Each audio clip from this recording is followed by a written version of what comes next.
welcome Alexandra, who is a curious, life-loving globetrotter, moderate heart, ambitious professional, and a caring leader. She's spent nearly 20 years in sales and leadership roles at international powerhouses like PayPal and Mercedes and Bayer Pharmaceuticals.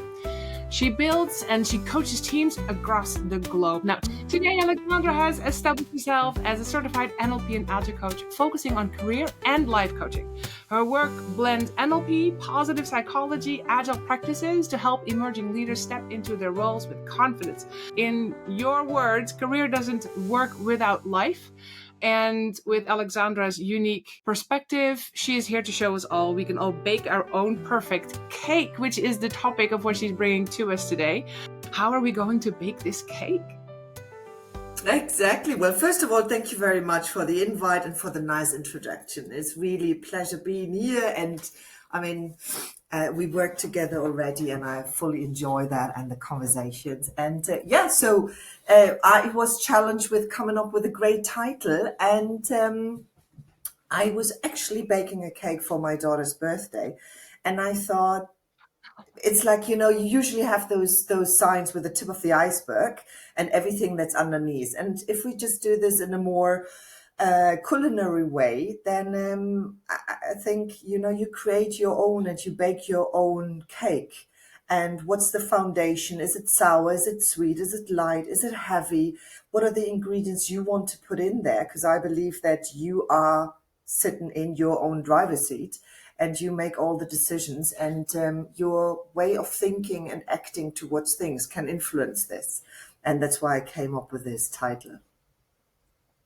So baking the cake is like baking your own life, finding the right ingredients for success? Yeah, exactly. Kind of. So this is very much, so I'm an established coach and I focus on career coaching for emerging leaders. So basically people who have been promoted and been very excited about the first people management role and are completely overwhelmed. And this is where I join them, support them, coach them and mentor them. Because there is such a lack of time and of onboarding programs, what I've experienced in my career, that I thought and I see a huge need in this area.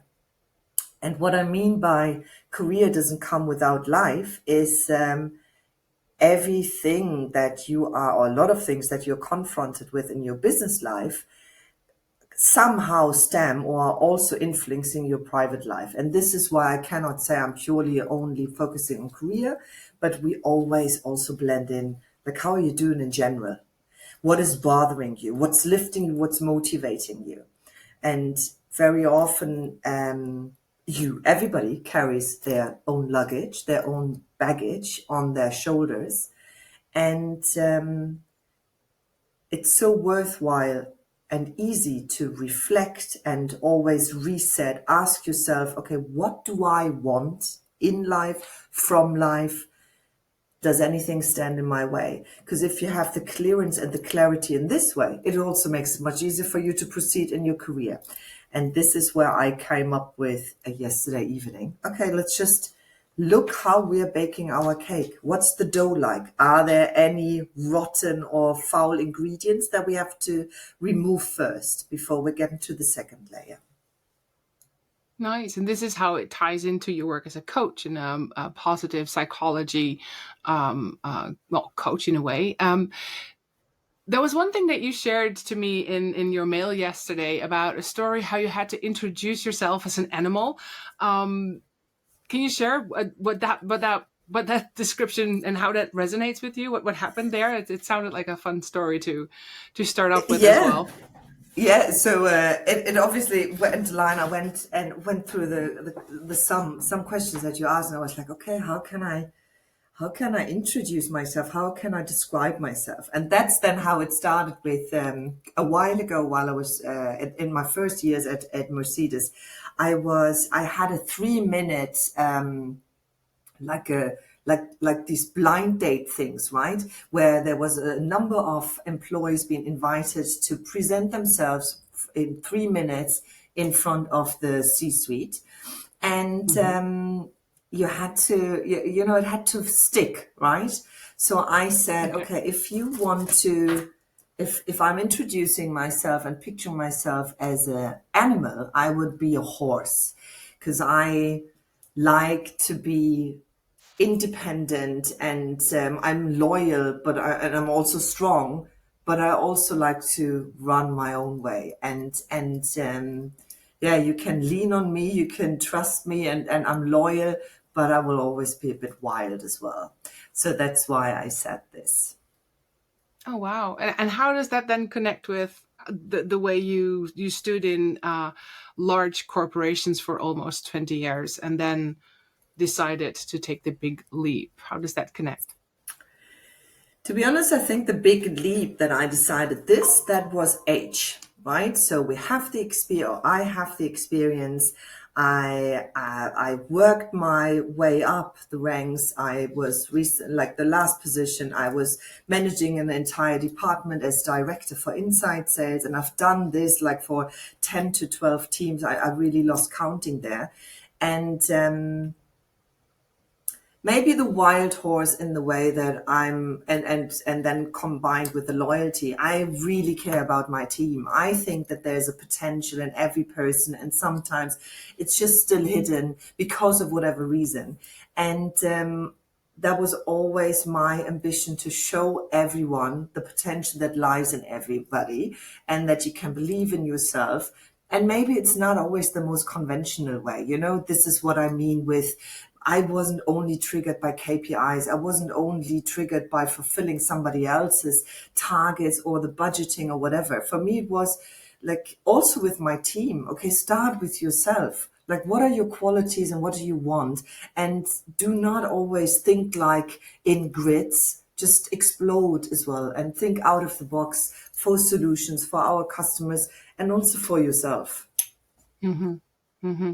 Okay, so that wild horse was already grazing in different pastures and really trying to make life better for everybody without too much of a focus on production. We're just human. Is that a Absolutely, little bit what you're trying absolutely. to say? Yes, Natasha, exactly. And maybe that goes again back to what I said. Career doesn't come without life. We are individuals, we are people, and that's quite right so. And everybody has so much to bring to the table.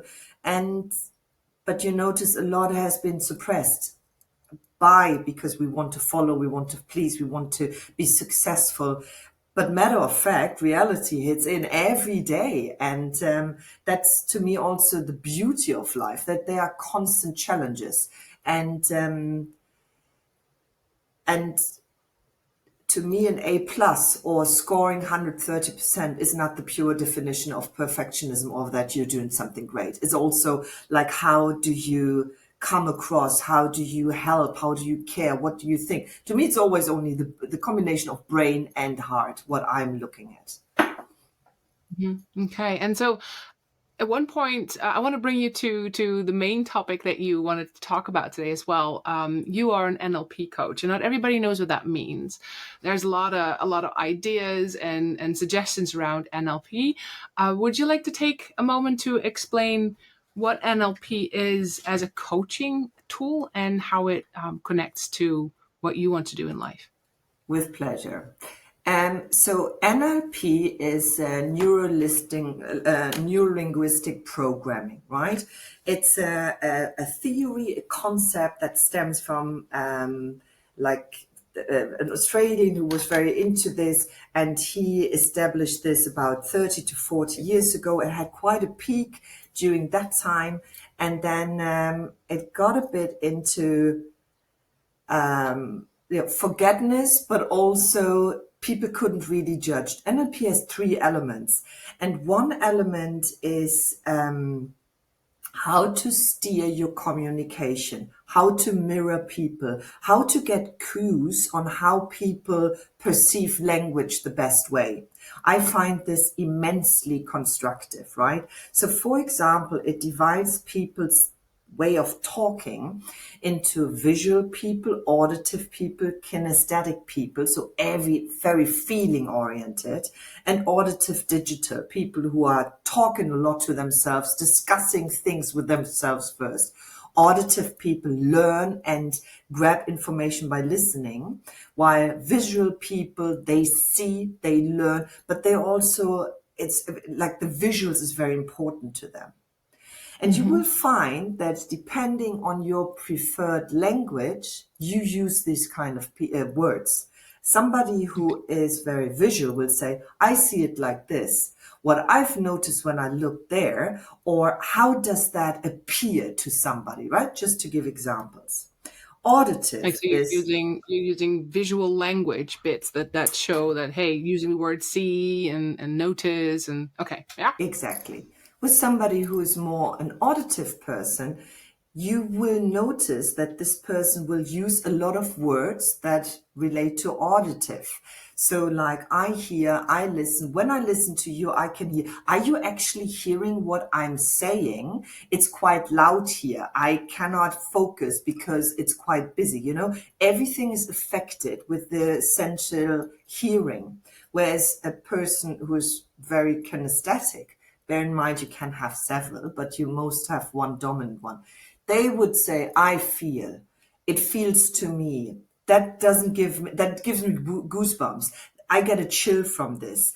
I want to embrace you. You know, these kind of things, very feeling and touching elements. This is how this person sees and perceives the world and information.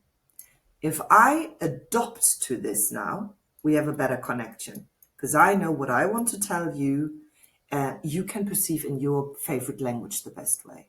I find this as one very big pillar of NLP, which when I'm thinking about team development, team building, and leadership development, this is such a good tactic to create a good conversation and communication and feedback culture, etc.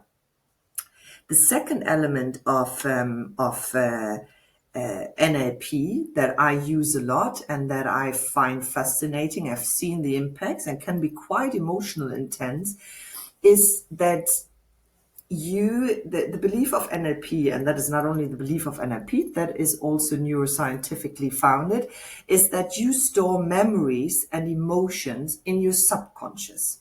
Everything that you've learned in your life is ingrained in your subconscious. The subconscious protects you.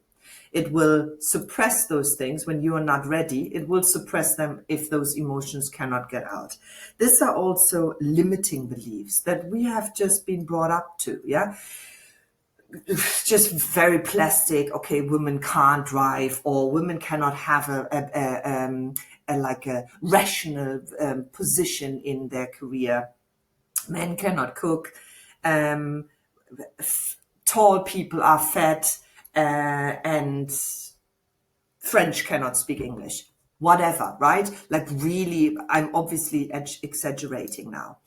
And those emotions and those experiences are kind of stored in your lifeline. And with NLP, you can go into this lifeline and decode the learning and the emotion that you have. And this is fascinating. I think you need to obviously have a bit of a belief in this, but once you experience this, you can let go of things that are tighten your opportunities and that are burring in your mind. The third one, and I'm not using this, is that NLP teaches you how you can get a bit into a trance set up, and you can do hypnosis with NLP. The idea is the same, that you relieve limiting beliefs and stuff. But I'm not working with this. It just doesn't fit really into my business context. But I've also heard that there are some people very convinced of. It was also, I think this aspect was one thing that 30 years ago was a bit criticized. But I cannot relate to this. Yeah, I can imagine. I think I showed this to you once. That there's quite some magicians and people that call themselves mentalists that have used parts of NLP to quickly establish this super strong link. It doesn't happen all the time, but this strong link, and then being able to manipulate their next moves. Or I think there was one that said, here, this is your money, but it was as a piece of paper, and that was induced hypnosis like really quickly due to mirroring of language and movement, etc. Like what you were saying about the first part of what you expressed. So let's focus on the first part, and then the second part that you shared, and let's dump the third one, because that sounds like danger zone to play with directly. And so could you give like an example of how you would use the skills or the tools of the NLP toolbox in like a typical coaching conversation with the leadership, for example? Certainly, yeah. So NLP and using especially the timeline, like removing limiting beliefs, that you have to have a foundation first of trust. And so I would never use this in the first session, right? So we want to build a relationship first, that my coachee wants to trust me first. I want to get to know this person. And then at one stage, when I have the impression they're brilliant ideas, very reflective, but still they're not moving forward, right? Or they are constantly like referring back to a no, it's not possible. Typical example. So then at one stage, Blocker stands in their way. exactly, the blockers. So we do all sorts of of tasks first. So I obviously notice how this person's talking, but I also then make them aware of what are their favorite way of communicating. What does this entail already? Like if you are now want to project this onto one of your teammates, how could you use this? So we're making those exercises. And then when it comes to the individual, so the leader himself, and we go into, okay, what are your goals? And what do you believe you can achieve? Very often, because that's why people come to me, they are a bit in the limbo, they're a bit in blurry, they do not really, their ambition either doesn't exist yet or they cannot communicate it in a way. And this is what we release then, so that you go into, after a certain amount of sessions. I can give you a prominent example. One coachee of mine, a woman, she felt that something is on her shoulders. She couldn't notice, she couldn't define it, she couldn't clarify, she didn't know what it was. So you go through some dominant feelings like fear, anger, sadness, disappointment, and you want to remove them to unlock your full potential.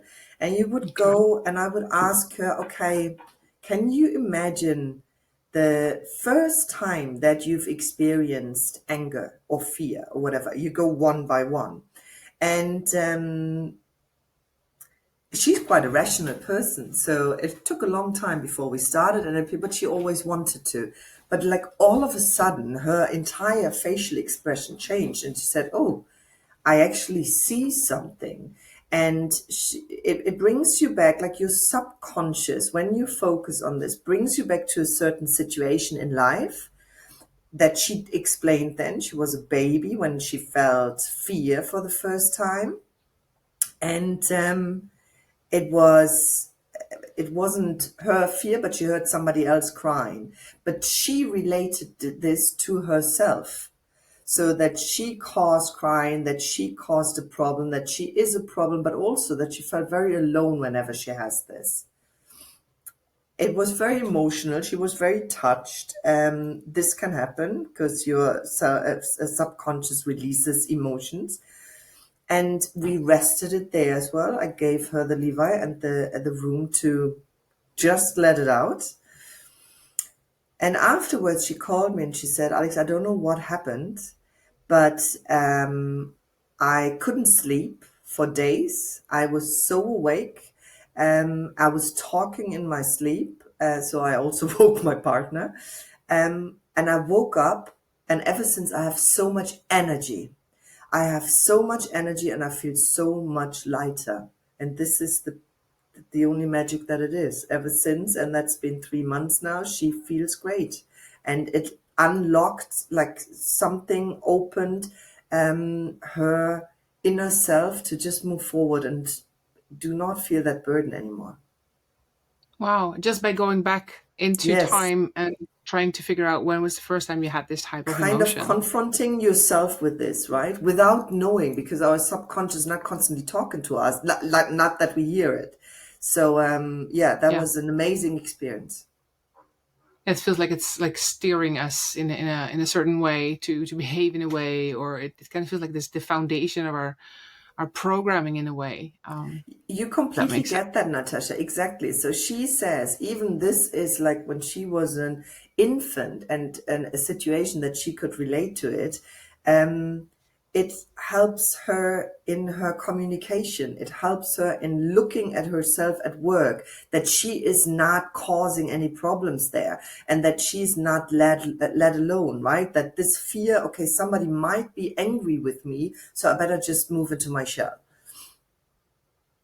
Wow. And so would that also work in I mean, not when I work with leaders as a coach or as a team coach, I never directly ask for emotions because not everybody is ready for that, and it's not Agree. always helpful. So I always allow people to step into every field that they are ready to step into. Um, what if someone does not want to talk about certain emotions or certain ways of being in the past or the present? How do you NLP your way out of that? I don't. So, because as I said, you are sitting in your driver's seats, right? I'm a coach, and in the management toolbox, I might also be a mentor, but no matter what, you decide what you want to talk to me about. And you decide how far you want to go with yourself, right? And the only thing I can say, so for example, I was working with a leader and he got very easily very agitated, basically very defensive. And he noticed this kind of behavior and couldn't control it. So, and also very rational, knew everything, right? So, typical leader, I have all the answers and I have no vulnerability. So, and I said, well, you don't have to reveal and you do not have to go into this, but maybe think about your reaction if this reminds you of another reaction that you might have had in the past or in different scenarios. Like, do you have that with your brother? Do you have that with your father? Is this a completely new behavior only in your business relationships, or is that from somewhere else? So this is where then next time, well, you know what, let's talk about this one. But first time is always like you decide. I can only offer. Yeah, I tend to find that when you're coaching someone in a leadership position, and especially when the organization is the sponsor, that people want to be really task oriented and finding how to be more productive, how to be more organized, how to have better relationship at work, etc.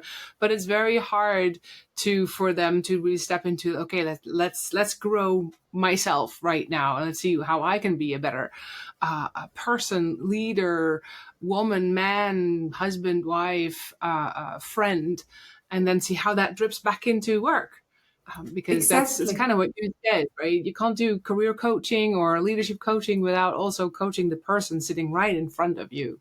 Exactly, absolutely, Natasha. And I also hear you. This is also very common, right? And it's a challenge for us as coaches, and it's more so a challenge for the coachee. Because I mean, the first step is, okay, I want to engage with a coach. I want Yeah. to be better. I think people genuinely want to do good, right? But you cannot and you will never be a mouse in your private life and an elephant in your business life, right? You are one person. So what I do in those scenarios, and obviously sometimes some people are a bit convinced to join a coach, and that is then an even bigger job for us. We know that very well. Right. Yes. But in those moments, I also ask, okay, just imagine we're not sitting here in your office or we're not having this face to face. Let's go. What do you like? Do you like being by yourself, or do you like going on holidays? Which area? Blah, blah, blah. Okay, put those leisure clothes on. What would you like to do now? How would this person on holidays now, like Mr. Miller in holidays, how would he react? So I soften the barriers between private and business and let them have the flow throughout, so that they also notice you're right the way you are in private and you're right the way you are in business, and you are a merge anyway. So but I also agree that there's a lot of pressure coming from the companies itself. The definition of engaging with a coach can be very different, right? And you mentioned Yes. that as well. Who is the driver? Like, who is there, the deciding factor? Is it the company or is it the coachee? Ideally, both, Yeah, we right? had a conversation with that. Yeah. Yeah. Yeah, it's an important topic because it really talks about contracting, making sure that you, the sponsor, the coachee, that everybody knows what we're doing and what we're moving towards, and where does the growth happen is usually when you're engaging with your client, but there's also the moment where you're not, you know, moving beyond the boundaries of confidentiality. So that's a discussion about how do we balance out that contracting in a way with all these different parties in your session. Yeah. um, I also feel sometimes, and in the while you were talking, like we are the same person, like you were moving your hands, we're the same person at home or in our private life as at work.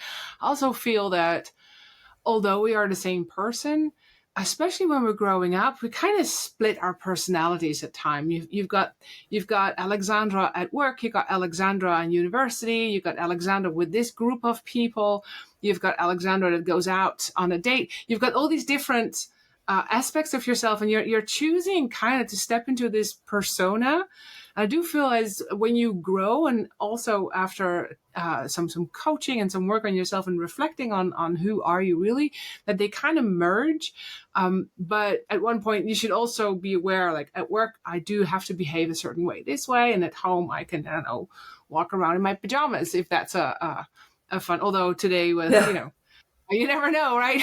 Yeah, What some exactly. what socks we are wearing today. That's never. But yeah, it's.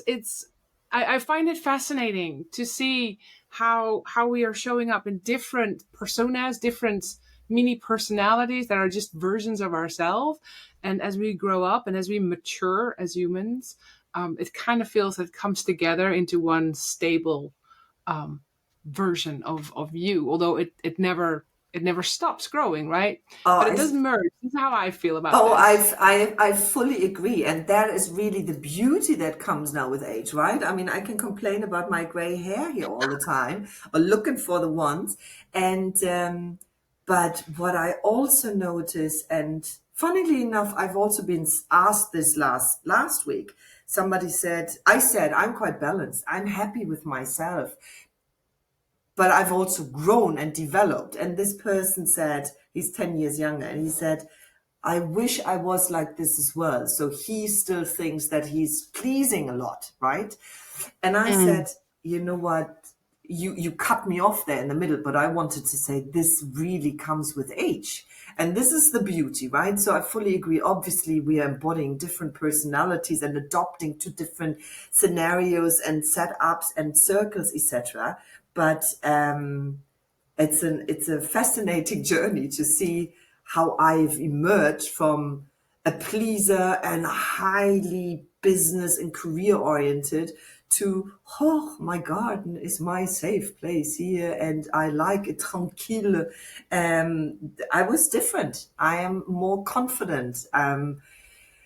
I've never, up until 5 years, I would not have gone outside without wearing any makeup because I didn't like myself like this. And now I couldn't care less. Like, obviously, when I go for a nice dinner, whatever, I like to look chic, but I'm still the same person with or without makeup. Yeah. Yeah, that's the makeup thing is a very, well, mostly a woman thing, but it's definitely telling for how we view ourselves in the mirror, how happy we are with the image and the way we're moving and the way we do our hair. And I mean, I do my hair straight when I'm at work, but when I'm, I don't know, doing not work, sporting, or having fun with my kids, or it's weekend, I have my curls up. It's easier, but it's also makes me really feel like, hey, this is, the most genuine Yeah. myself. And maybe also weekend time, this is Yeah, chill. Yeah. yeah. And so There's nothing to important. do, just to be. Yeah, I Yeah, love that. I love.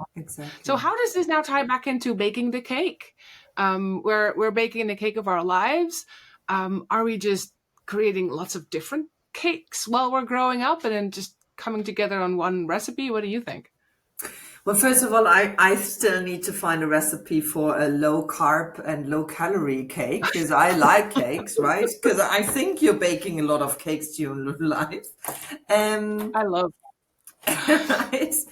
Um, so what I love about your own cake is you decide, right? As I said, you can say how your cake shall look like. And you can bake several cakes during your life and test it and try it. And 20 years ago, I might have preferred chocolate cake, whereas now I like it fruity. Um, the foundation to me is the dough. And I think the dough, you get better with baking the dough with life, right? Because you know many more ingredients. At the beginning, you do not know them yet.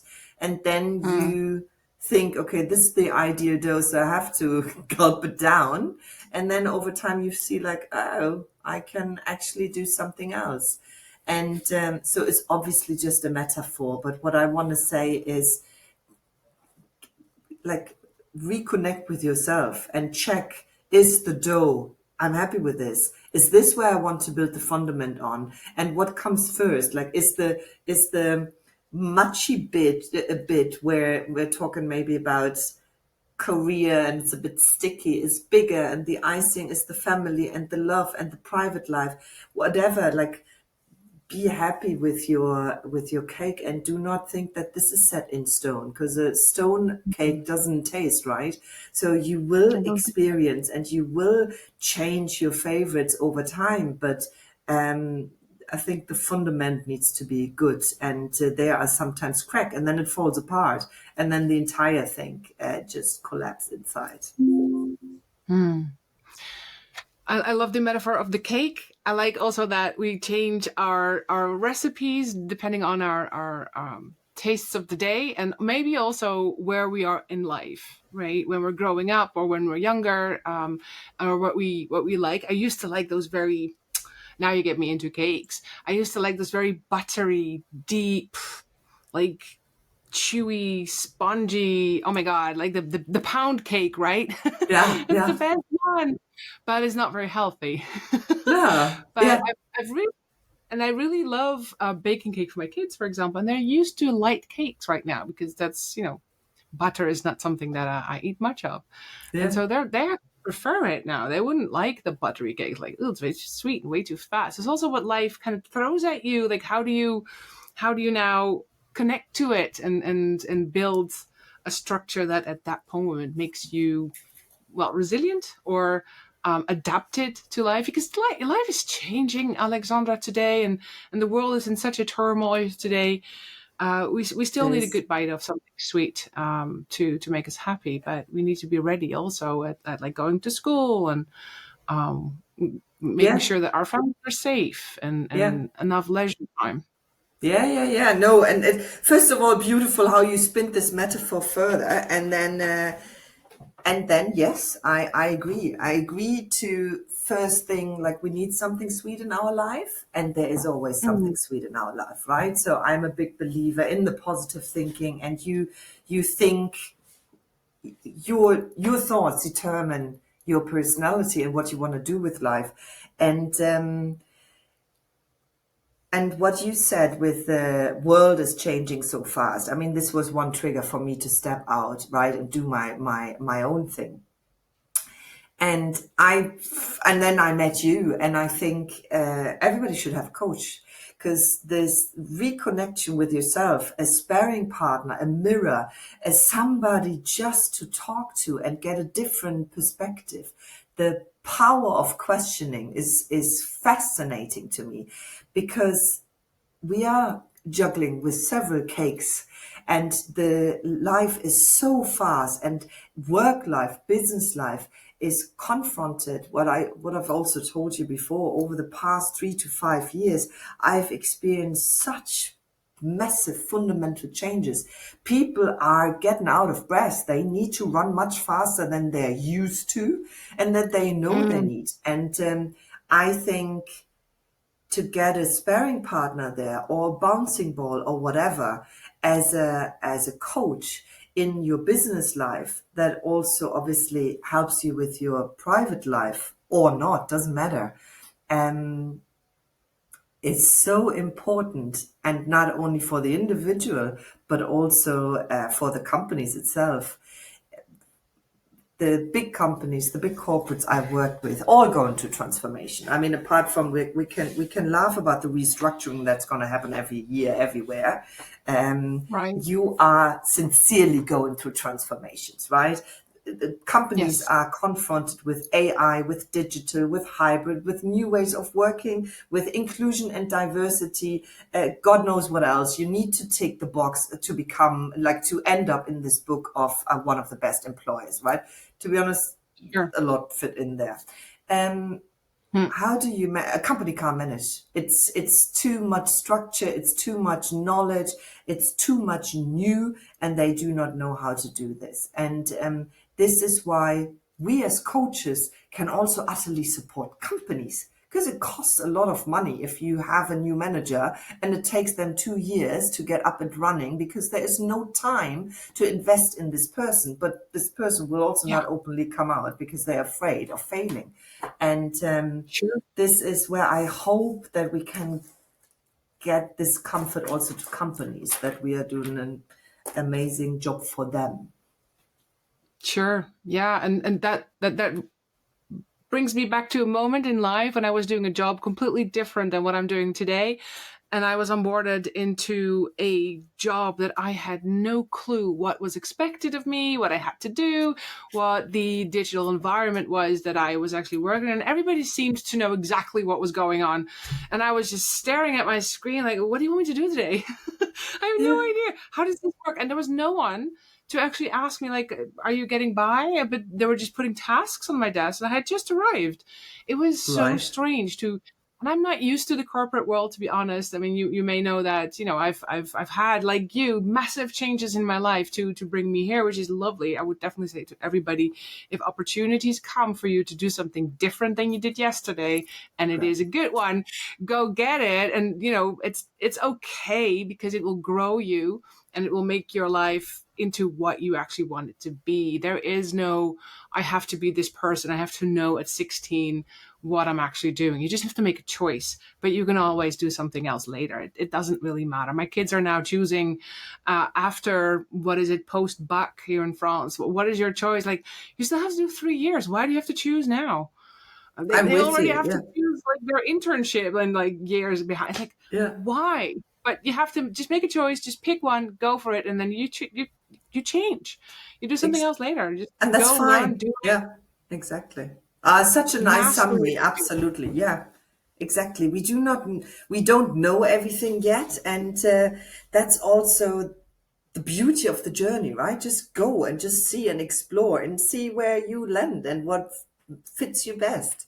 I love that Mm. as well. And it's so encouraging of you to say, like, to lead there as a role model for your kids, because Jesus Christ, I mean, we also have a teenager who now has to make a decision. I don't want to be in their position anymore. Like, you can choose from everything, and you have the impression only one thing is right, right? So Mm-mm. no, Yeah, exactly. and that you're like you said, you're setting your path in stone by choosing a science topic or maybe a care topic or whatever you want to do in life. But I was a special educator for kids. I run a business now that has nothing to do with young children, which is sad. I may want to do something with that later, but one grew my dough in a way, but the other is the icing on the cake for me as a career wise. Yeah, Mentor. So, I mean, don't worry about it. Don't think about it too much. Do what your heart tells you, and what feels right, what feels good, what feels doable, and master it. Don't just do something and then let go of it. That's not what I'm Yeah, saying. But master it, and you can always say, okay, let's master something else. I mean, yeah. that's there's nothing wrong with that. We are diverging a little bit, and I had another question I wanted to ask you about the personal toolbox that you want leaders and managers to create. You mentioned something about having these magic nuggets in your toolbox. How do you help leadership and management create their own toolboxes for them to maybe connect that alignment between a healthy me and a healthy professional? Yeah, thank you for asking. So this is kind of my golden nugget, and it's this is where I asked, what's my why? Why am I doing actually the coaching now? Why am I emerging on this journey? And it's, as I've mentioned at the very beginning, I've been in so many big companies, always coming very enthusiastic and motivated, and end of story, there's never an onboarding. So similar to what you explained before, these young people that I'm promoting or that got promoted, they want to show, they want to demonstrate their motivation, their skill set, and their eagerness to make this happen and make this successful.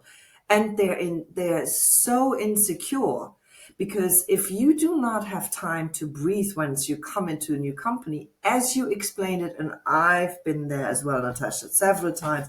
Second day I was in business calls about MRTs and what I think about the radiology. And I was like, how do you write radiology? Kind of, right? So what? Right. And it happens. And this is how I help the people. So first of all, it's really, what kind of a manager do you want to be? What do you think you need to become this sort of manager? What resources do you have? Our typical coaching, beautiful framework. But then it's Sure. also it's also about, okay, you want to motivate your team, you want to lead your team, you will have positive conversation, motivational development conversation. You will also have a lot of difficult conversations. And this is where I act as a sparring partner. We do role plays. First of all, I listen, right? And I make sure that they have a sounding board, because they want to perform, but they might not want to disappoint their managers right away and saying, well, thanks for the promo, but I actually have no clue about what I'm doing, right? You need to start at some stage. And this is where I transfer senior leaders into their new role by, like, did you check in? What is your expectation? What are your needs? What is your aspirations? What do you have? Is it clear what they are expecting from you? And then how to react, right? So this is one big part, like, create the framework. Who do you want to be? What do you need in doing your business operationally, but also what kind of a leader you want to become? And the second one then is the practical things. So really operational, how to position yourself, how to talk to the CEO, how to talk like in writing as well. What is important? What is necessary? And I want them to have a platform where they can shine and grow and get the clarity and the confidence. I've seen so many people, no matter the age. I'm shocked how some leaders and some companies can take all the energy, all the air, all the CO2, all the skill set out of people, really deflate them. It's sometimes it really shocks me and concerns me how traditional and cruel and certainly not empathetic some leaders still try to rule, because to me this is because of their own insecurity and power, like just about power. And in fairness, this is probably still a culture on top that's stripping down. So Trickling down culture. these are the people that I work with, where I say no. It is tough. It is Yeah. tough. But what I find most, well, it's very disheartening when you're working with one leader who really wants to do well and work on themselves, build their own toolbox of nuggets. And I love how you say, like, there's a way to speak to the CEO. There may be a way to speak to this colleague. There may be a way to engage with your teams. You have to be intentional. And this is what I feel coaching can really help with. Either it's NLP or forward focused or other sorts of coaching. It's all about what is the intention that I want to set in that situation, and how would I like to show up, and what would tell me Absolutely. that I'm doing it the way that I want it, but also serving and respecting the other person. So that like what you said with your NLP, the way how do we communicate? Are you a visual person? Well, maybe I can adapt my language to speak more in metaphors, or to use more visual types of language. Exactly. But even beyond that, what does this person need from me to feel that I really hear them? And if you set that intention with your coach, if you work on that, then there's so much growth in that, because you become that person also in life. So now we're kind of Absolutely. flipping it Yeah. around, right? It's you start from work, and now you at work in life. And there's a beautiful story that I want to share with you. It's not my story. It's a colleague of mine who shared the story that she'd been coaching a person, and they realized this person set their intention to do a personal retrospective every day. That was at one point their little goal of the week, like little personal retrospective. How did I show up? What worked well? What didn't go well? What would I do better next time? And the coach somehow got in contact with the partner of her client, and the partner came back to her saying, like, what did you do? I mean, it's a total different person now, and our relationship has improved so much, because at one point you just have to realize that the growth you go through at work, even if it's through failure or through coaching or through development, you also bring that back home. So it's kind of two ways in a way. And you can Fully have agree. a life Exactly. coach or a career coach. Yeah. Doesn't actually really matter, does it? As long as it's a good coach. Agree. Agree. I agree. No, and it's also a beautiful story. And I had that as well. So I always also do a retrospective with the coaches or midterm. So we had recently one midterm conversation, and I said, do you actually know when we started the coaching? What I had in mind, that this was 6 months ago, right? So that she tells me, okay, end of March or whenever it was. But she said, oh yeah, I know. I was a completely different person by then. Isn't that amazing? And I said, okay, well, that's an even better answer, right? But It yes, wasn't a date, it was a absolutely. context. Yeah, yeah, And yeah. that brings it back to the stories that we have in our brains. I mean, we're I don't even remember dates. I'm one of those persons that if you ask me when was the French Revolution, I'd go, I don't know. I don't remember these things, because they have no meaning Long to me. time I ago. wasn't there, right? But I do know about the French Revolution, and I know how much the French are proud of that, and how that creates this entire culture. So I know about it, but when the date, I would never be able to say when was the last time you did whatever, your hair or something. I don't even know.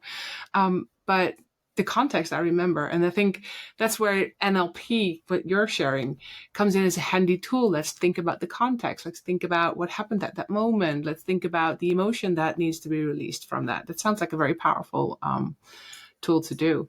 And I have a last question, or maybe I have a couple of last questions. You mentioned that part of doing this podcast is also to help people understand what PNL is, or NLP. Here in France, we say PNL. They flip everything around.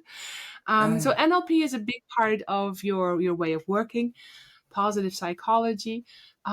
What would you, for the listeners of this podcast, what would you recommend them as a thing to do to start building a better way at life and in their work?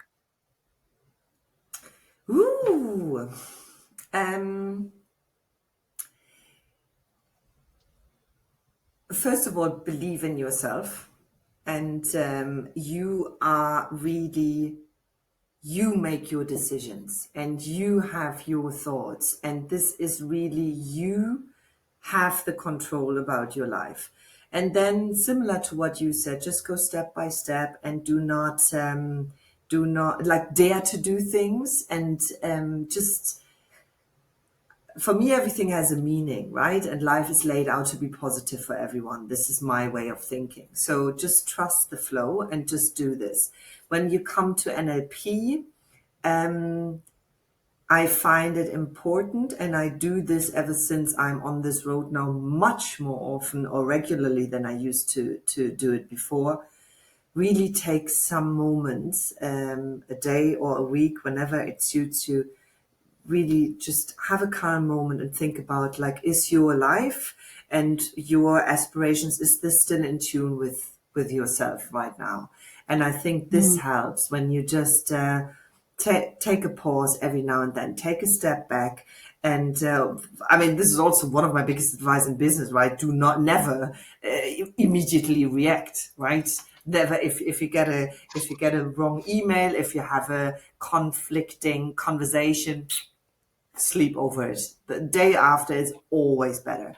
But maybe this also goes into what I mean, like, reflect first, think about the situation, think about yourself, like what is your intuition telling you? What are you living the life that you really want to do?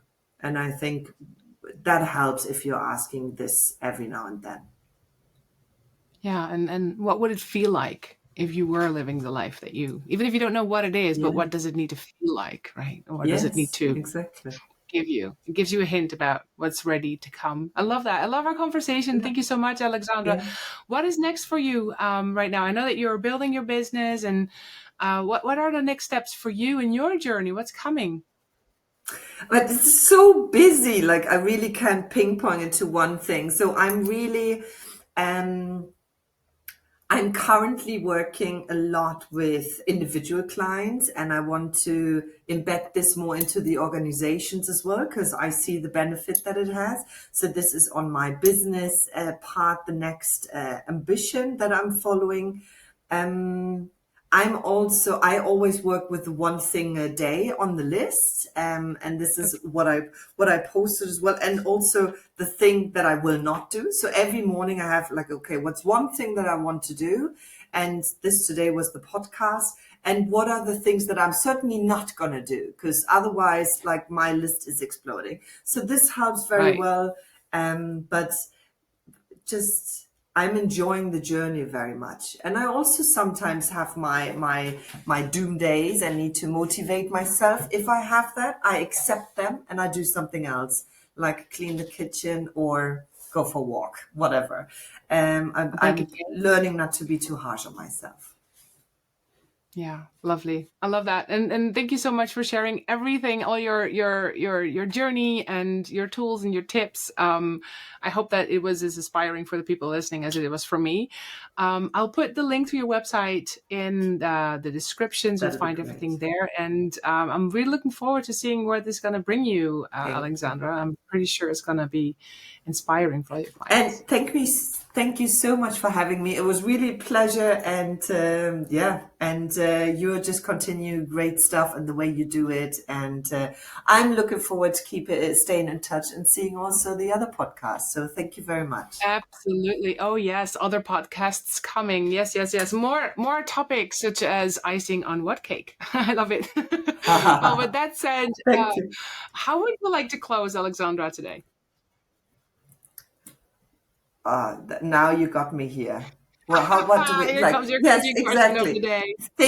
Think. Everybody should think about their perfect cake, right? Savory, sweet, soft, tight, big, small, and look at it like, your life. Very good. I love it. I'll send you some recipes. Thank you. Yeah. Bye, Alexandra. It was lovely to talk to you. Take care. Bye.